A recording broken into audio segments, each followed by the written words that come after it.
Chers compatriotes, comme je m'y étais engagé, l'établissement d'un état de droit est en marche dans notre pays.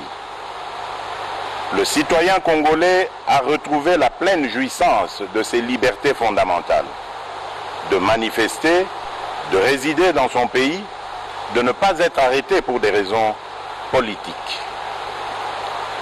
La justice recouvre peu à peu son indépendance. Les avancées enregistrées l'ont été au prix de sacrifices extrêmes. Elles ne peuvent être annihilées par des manœuvres d'arrière-garde qui s'observent chez certains de vouloir légiférer pour déposséder le Conseil supérieur de la magistrature du pouvoir judiciaire qu'il détient pourtant par la Constitution.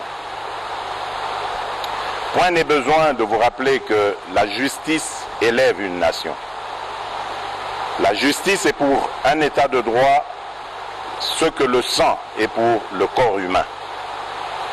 Voilà pourquoi j'estime que les réformes dans ce secteur doivent être dictées non pas par le souci de s'assurer une protection d'une personne ou d'un groupe de personnes, mais plutôt par le souci d'apporter plus d'efficacité et d'efficience au fonctionnement de la justice.